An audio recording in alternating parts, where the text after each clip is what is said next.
우리는 나이 들어 혼자 사는 어르신들을 보면 많이 쓸쓸하실 텐데, 외로우실 텐데라며 연민과 동정어린 말을 하기도 합니다. 하지만 역설적이게도 혼자 사는 사람의 행복지수는 2인 이상 가구보다 훨씬 높다고 하는데요. 특히 60대 이상 여성의 경우 혼자 살 때 오히려 행복지수가 수직 상승한다고 합니다. 연구에 따르면 노후의 행복지수는 자녀의 유무와도 관계가 없다고 합니다. 자녀가 있다면 모두 출가외인이라고 생각해야 마음이 편하죠. 어버이날 꽃 한 송이로 만족하듯 마음의 약간의 욕망도 비워야 노년을 홀가분하게 살 수 있습니다. 과거에는 자녀와 함께 사는 것이 당연한 것이었지만 지금은 함께 살지 않는 것이 현명한 것이라고 사고관이 바뀌고 있습니다. 나이 먹을수록 자기 자신만을 위해 살아야 합니다. 진정한 나를 만들기 위해서는 고독과 함께하는 시간이 반드시 필요하죠. 근데 의외인 건 혼자인 게 얼마나 행복한지 아는 사람이 드물다는 사실입니다. 사람으로 외로움을 극복하려 하게 되면 결국 사람으로 인해 다시 외로워지게 됩니다. 스스로가 온전해야 남에게 내줄 자리 하나도 생기는 법입니다. 외로우면 결국 남에게 집착하게 되고 괴롭히게 됩니다.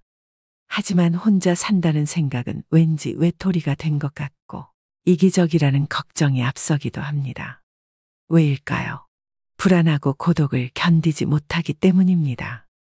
그런데 이런 문제에서 명쾌한 답을 얻어 나이 들수록 혼자 지내는 것이 편안하다고 말하는 중년 노년들이 있습니다.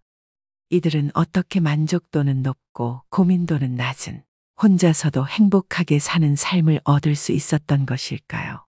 외롭지 않게 행복한 노후를 지내고 싶다면 오늘 영상을 끝까지 시청해 주시길 바랍니다.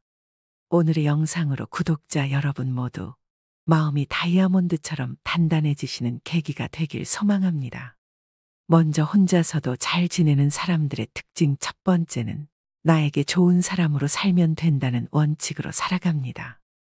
혼자 잘 지내는 사람은 모두를 만족시려고 애쓰지 않습니다. 적당한 관계라는 원칙으로 마음 편한 사람에게 집중하면 된다는 생각입니다. 그럼 이제 마음 편한 사람에게는 어떻게 대하는 것이 좋을까요? 한마디로 말하면 무조건 잘해주려고 하지 않습니다. 의무감으로 해주는 것과 진심으로 좋아해서 해주는 것은 다르기 때문입니다. 의무감으로 남에게 잘해주는 사람은 피곤합니다. 타인에게 자신의 감정을 들키지 않으려고 말 한마디, 행동 하나에도 주의를 기울이기 때문입니다.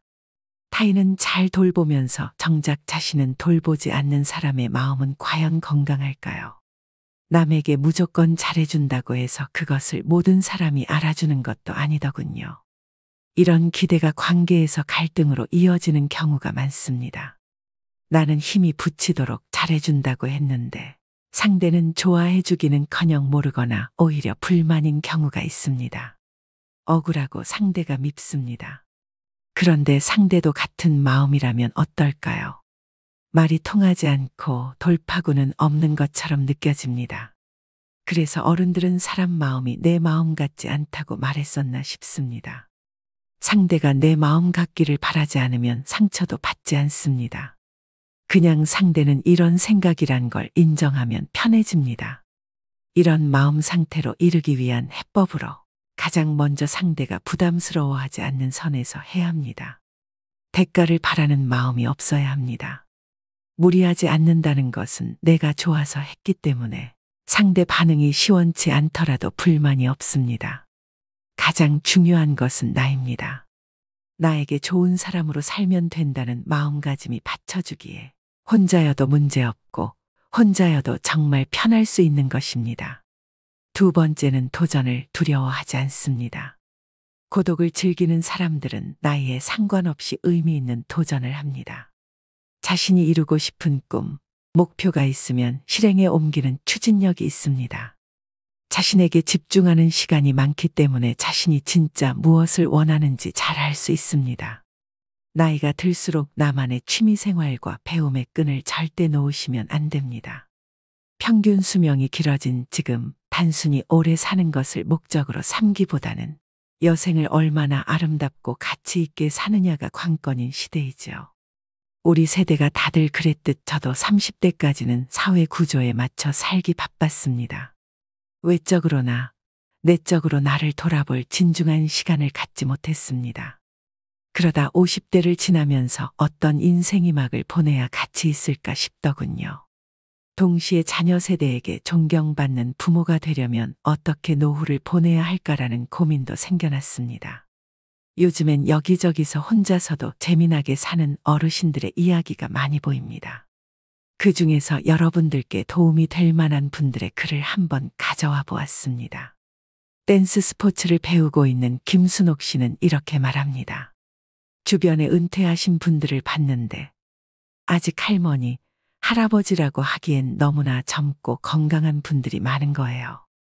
결국 외적인 부분도 중요하지만 정신적인 부분도 테라피가 필요하다고 느꼈죠. 오래전부터 댄스 스포츠를 취미로 하고 있었는데 그게 제격이다 싶었어요. 음악이 지니는 치유 효과와 더불어 춤을 통해 전신 운동이 가능하니 너무 좋잖아요. 제가 느꼈던 그 매력과 즐거움을 전파하고 싶은 마음에 주변 사람들에게 추천하고 있습니다. 김순옥 씨의 말처럼 무엇인가 배우고 즐기겠다는 생각으로 시작보세요. 굳이 학원이나 문화센터가 아니더라도 책을 보며 배워도 좋고 유튜브로 공부해도 좋습니다. 무슨 취미든 본인에게 맞는 것을 하면 됩니다. 굳이 같이 가자고 권유하여 친구들과 마음 상할 필요도 없습니다. 마음 맞으면 같이 하면 좋고 대화를 해도 좋습니다. 세 번째는 모든 사람들에게 인정받으려고 하지 않습니다. 혼자 잘 지내는 사람들은 인간관계에서 모든 사람들과 잘 지내려고 하지 않습니다. 그리고 모든 사람들에게 인정받으려고 하지 않습니다. 서로가 다르다는 것을 인정하고 서로가 맞지 않는다면 그것 또한 인정합니다. 내가 사람들로부터 인정받고 싶은 마음이 없으니 자연스럽게 타인의 기대에 맞춰서 살 필요가 없는 것이죠. 사람들은 사람들이 자신을 사랑해 주길 바라고 인정해 주길 바랍니다. 내 편이 되어 주길 바라는데 혼자 잘 지내는 사람들은 사랑과 인정을 타인에게 바라지 않지요. 내가 상대에게 바라는 기대와 바람이 없으니 실망할 일도 없습니다. 인간관계에서 오는 소외감, 외로움도 없지요. 외로움은 혼자 있어서 느끼는 것이 아니라 상대에게 이해받지 못해서 외롭다고 느낍니다. 그러니 가족이 있고 연인이 있다고 해서 외로움을 안 느끼는 것은 아닙니다. 혼자서 행복한 노후를 보내기 위해서는 남에게 인정받고자 하는 마음부터 버리셔야 합니다. 네 번째는 자신감이 있습니다. 고독을 즐기는 사람들은 혼자 있는 시간에 내적 성찰과 취미 등 외적 성취를 이루어냅니다. 사람은 혼자 있는 시간에 자신을 깊이 있게 바라볼 수 있습니다. 내면을 바라보고 성찰하기 때문에 내적으로 성숙됩니다. 외적으로는 취미나 공부 등을 하면서 자기 개발을 합니다. 내적으로 단단해지고 외적으로 성취를 이루니 자연스럽게 자존감이 상승합니다. 자존감 상승은 자신감으로도 이어져 여유 넘치는 마음이 듭니다. 혼자서도 잘 지내는 사람들은 안정감은 자기 안에 있는 것이라는 점을 잘 알고 있습니다. 여유 있는 마음은 상황을 객관적으로 바라볼 수 있게 해주고 올바른 선택을 할 수 있게 해줍니다. 일이 잘못되거나 실패할 확률도 그만큼 줄어들게 됩니다. 작은 일, 큰일 할 것 없이 성공을 하는 횟수가 늘어나게 되고 자신감, 자존감이 상승하는 선순환이 발생합니다. 이런 선순환은 삶을 긍정적으로 바라보게 해주니 삶 자체가 긍정적으로 흘러갑니다. 설사 실패를 하더라도 그 상황에서 할 수 있는 긍정적인 것을 발견하고 다시 일어섭니다. 이렇게 어려움을 극복해냈으니 다시 자신감 상승의 선순환이 발생되는 것입니다. 지난 세대엔 인생의 절정기가 45세였다면 앞으로는 75세가 될 것입니다. 흔히 100세 시대라고 하죠. 인생 이모작이 아니라 삼모작을 해야 하는 시대가 온 것입니다. 하지만 사람들은 현재의 생활에 급급한 나머지 갑자기 주어진 길고 긴 인생 후반전을 어떻게 준비해야 할지 아직 잘 모르고 살고 있습니다. 그냥 주어진 오늘 하루 또 열심히 살면 되는 것 아닌가 하는 생각이 나중에 주어질 인생 후반전을 맞아 여러분을 몹시 어리둥절하게 하고 더욱 힘들게 만들 수 있습니다. 노후가 비참해지지 않으려면 나 자신을 믿고 사소한 것이라도 스스로 할 수 있다는 자신감부터 가지는 것이 제일 중요한 첫 번째 자세입니다. 다섯 번째는 자신의 시간을 관리하는 능력이 뛰어납니다. 언제 일어나서 어떤 시간에 무엇을 할지가 명확합니다. 혼자 잘 지내는 사람은 나이 들수록 하루의 계획을 세우고 계획에 따라 실천합니다. 스스로의 시간을 즐기고 자유롭게 자신의 일정을 잘 관리하고 효율적으로 일을 처리합니다.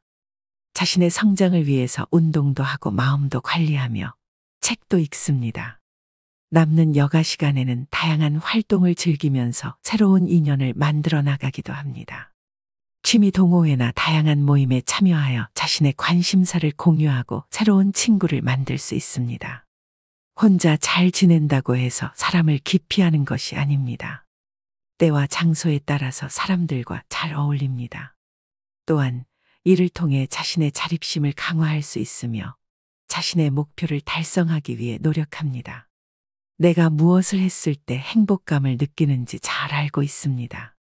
책 읽기, 요리하기, 운동하기 등 자신만의 관심사를 즐기는 것은 삶의 질을 높이는 중요한 요소입니다.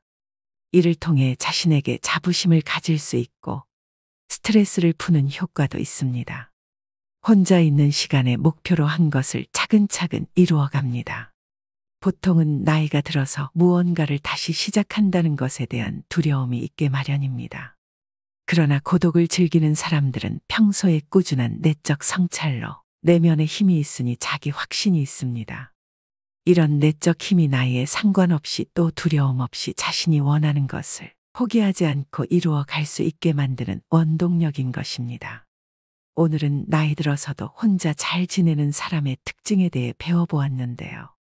사람들은 살면서 가장 힘든 게 인간관계라고 말합니다.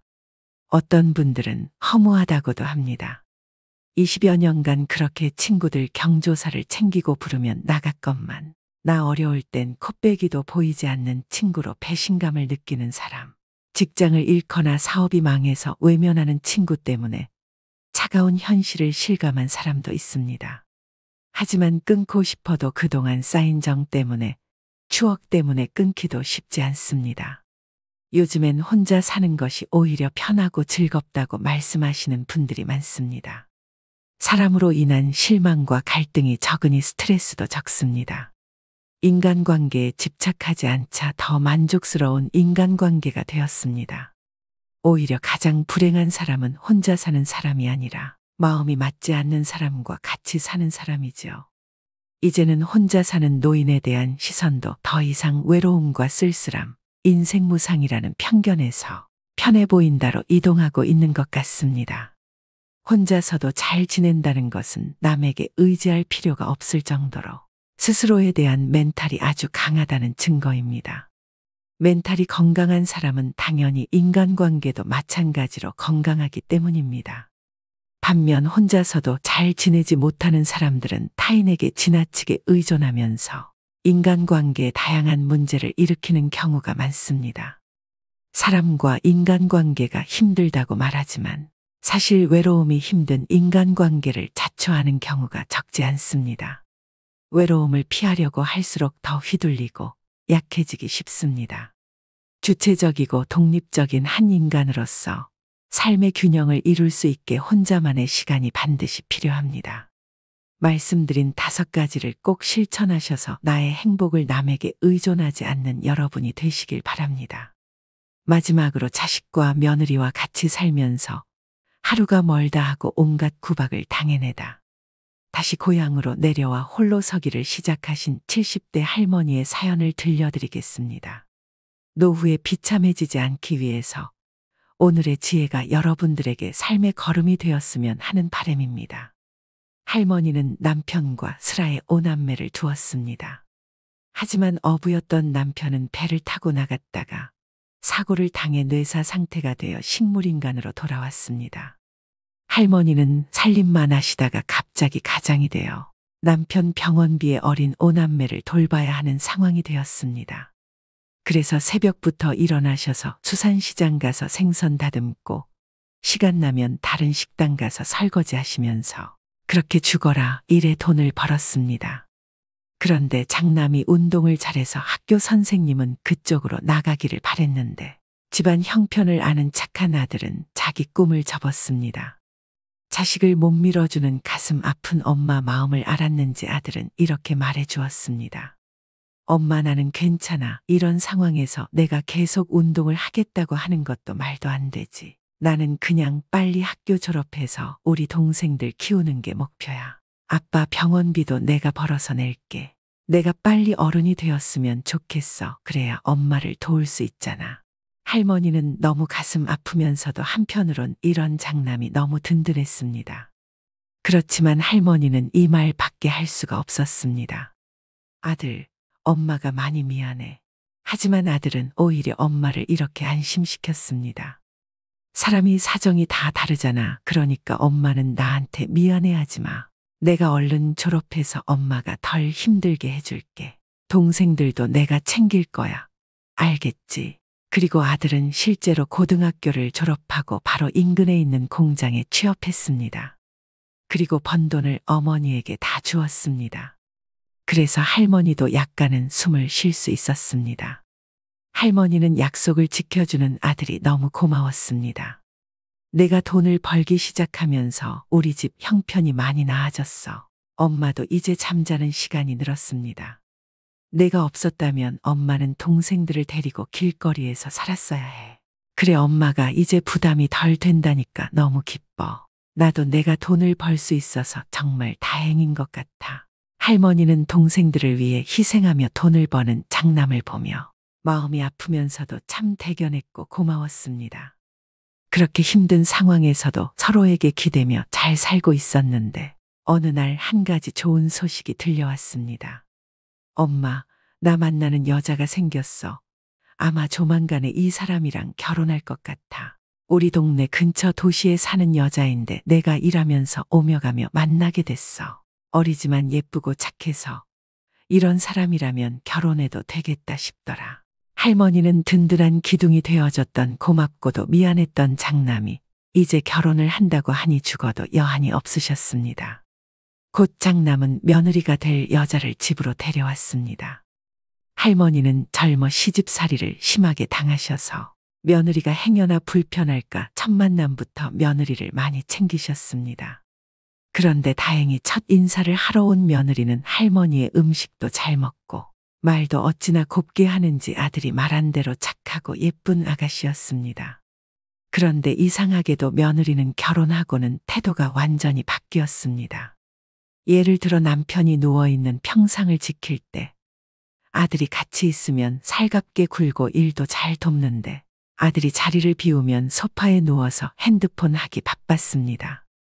하지만 할머니는 며느리에게 아무 말도 하지 않았습니다. 무엇보다 자신을 그렇게 괴롭혔던 시어머니와 똑같은 사람이 되는 게 죽기보다 싫으셨나 봅니다. 뇌사 상태로 오랫동안 병원에 있었던 남편은 기어이 세상을 뜨고 말았습니다. 젊은 시절에 만나 고단한 세상 함께 헤쳐나가면서 힘들지만 단란하게 아이를 낳고 키우던 그 추억을 그리며 얼굴이라도 보고 손이라도 잡을 수 있었건만 그런 할머니의 마음도 몰라주고 남편은 기어이 세상을 뜨고야 말았습니다. 그렇게 할머니는 남편 장례식을 치루었습니다. 그리고 남은 자식들도 이제 다 커서 출가하고 결혼을 했습니다. 그래서 이제는 조용히 혼자 살게 된 할머니였습니다. 그러자 장남은 혼자 사는 엄마가 걱정이 되어 같이 살자는 제안을 해왔습니다.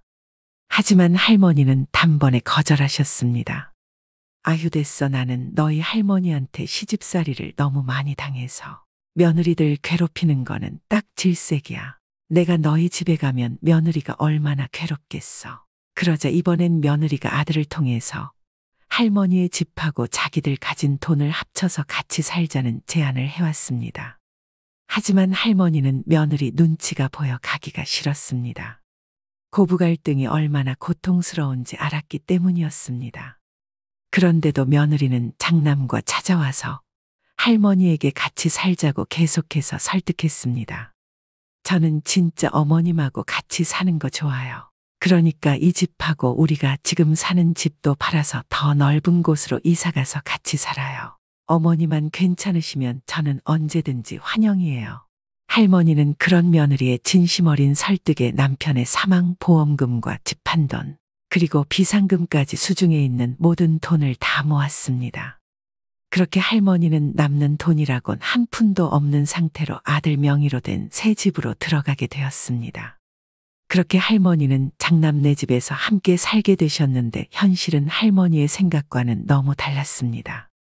며느리가 완전히 딴 사람이 되어 있었기 때문입니다. 결혼 전에 보았던 살가운 사람은 어디 가고 마치 다른 사람처럼 돌변해 할머니를 하대하기 시작했습니다. 어머니, 화장실 청소 이거 제대로 하신 거예요. 물때가 다 안 지워졌어요. 그러면서 자기는 친구랑 약속이 있다며 손주를 맡기고는 나가버리기 일쑤였습니다. 그렇게 며느리는 시어머니를 청소부터 음식까지 온갖 것을 시켰습니다. 마치 파출부나 가정부가 따로 없었습니다. 할머니도 처음에는 외로운 노인네랑 같이 살아주는 것이 고마워서 청소며 빨래며 나서서 했었지만 며느리의 행동은 날이 갈수록 심해졌습니다. 하지만 할머니는 아무 말도 하지 않았습니다. 아니, 할 수 없었습니다. 남편의 사망 보험금과 할머니의 재산으로 아들의 부부는 서울에 있는 대단지 고급 아파트로 이사 왔지만 할머니는 막상 그 혜택을 누리지 못했습니다. 그래도 아무 말 하지 않으셨습니다. 할머니가 살면서 가장 힘들 때 힘이 돼주니가 장남이었기 때문입니다.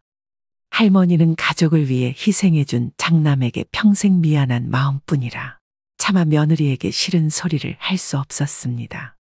하지만 며느리는 손자를 키우며 힘든 일은 다 할머니를 시켰습니다.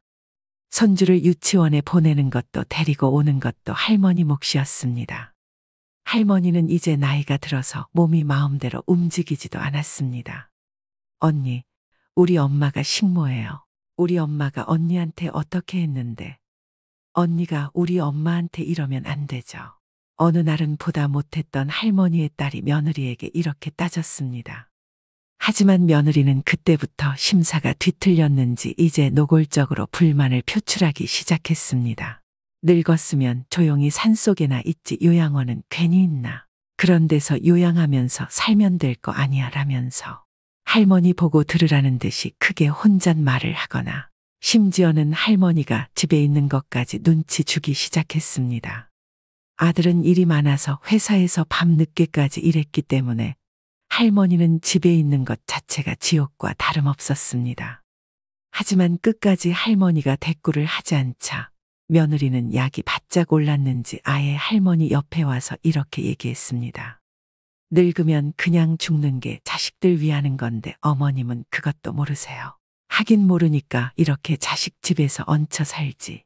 이런 며느리의 표독한 모습에 할머니는 이제 경기까지 났습니다. 자다가도 환청이 들리고 꿈에서도 며느리가 나타났습니다.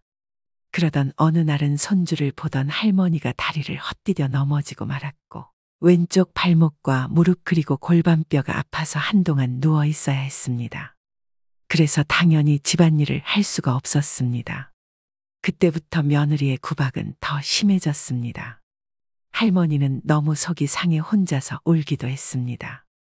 그러다가 이러다 죽겠구나 싶었던 할머니는 며느리의 실체를 자식들에게 알려야겠다고 마음을 굳게 먹었습니다. 그리고 그날부터 장남이 사준 핸드폰으로 며느리가 하는 막말들을 녹음하기 시작했습니다. 그렇게 아무 대꾸 없이 녹음을 하던 할머니는 한 달 뒤 아들에게 말해서 자식들을 다 불러 모았습니다. 그래서 장남의 아파트에 자식들이 다 모였습니다. 할머니는 목소리를 가다듬고 말했습니다. 내가 해준 게 없어서 그동안 참고 살았는데 이제는 도저히 안 되겠다. 저 못된 것이 평소에 나한테 어떻게 했는지 똑똑히 들어. 그리고 할머니는 핸드폰에 녹음된 며느리의 막말을 틀었습니다. 노인네가 너무 오래 사는 것도 가족들한테 민폐인 거 알아요. 적당히 살다가 죽는 게 자식들을 위한 길이라는 거 꼭 명심하세요. 나 같으면 그냥 스스로 요양병원으로 걸어서 들어가고 말지. 이렇게 며느리한테 병수발 들게 하는 거 미안하지도 않아요. 그렇게 그 길지도 않은 할머니가 누워있던 기간에 쏟아졌던 며느리의 잔혹한 폭언이 폭탄처럼 거실에 울려 퍼졌고 핸드폰에 녹음된 며느리의 음성이 다 끝나고도 거실에는 한동안 정적이 흘렀습니다. 자식들은 큰 충격에 빠졌습니다. 특히 효심이 깊었던 장남은 아내가 평소에 워낙 다른 사람처럼 행동했기 때문에 당혹을 넘어 큰 충격에 빠졌고 아무 말도 할 수 없었습니다. 내가 이럴 줄 알았어, 오빠. 당장 저 여자랑 이혼해. 이 집 다시 팔아서 엄마한테 받은 돈도 다 돌려주고. 여자는 여자들이 안다고 진작부터 어렴풋이 눈치를 채고 있었던 딸들이 일제히 난리를 쳤습니다. 엄마 돈 안 돌려주면 자기들이 가만 안 있을 거라고 으름장을 놓았습니다. 며느리는 눈치를 챘는지 이미 친정으로 도망가고 없었습니다. 그래서 딸들이 친정을 찾아가 뒤집어 엎겠다는 걸 할머니가 겨우 말렸습니다. 그도 그럴 것이 평소 딸들이 엄마를 모시고 살아주는 게 고마워서 며느리에게 조금씩 쥐어준 돈만 해도 1,000만 원이 넘었습니다. 그리고 행여 엄마한테 피해가 갈까 며느리 눈치를 많이 보았습니다. 그러니 얼마나 배신감을 느꼈을까요? 장남은 두 얼굴에 와이프와 대판 싸웠고 끝내 이혼 수순을 밟았습니다. 장남이 너무 충격을 받아 이혼 의지가 완고했습니다. 그 후 할머니는 바로 고향으로 돌아왔고 혼자 사는 게 오히려 마음 편해졌다 하십니다. 물론 고향에 내려오니 남편 생각도 나고 공허한 기분이 안 드는 것은 아니지만 그래도 며느리와 함께했던 그 지옥 같은 날들을 생각하면 이렇게 남 눈치 안 보고 마음 편안하게 살 수 있음에 감사함을 느낀다 하십니다. 오늘의 영상 어떠셨나요? 오늘도 노후의 지혜와 함께 해주셔서 감사드립니다. 황금빛으로 무르익어가는 여러분의 지혜로운 인생을 언제나 응원합니다.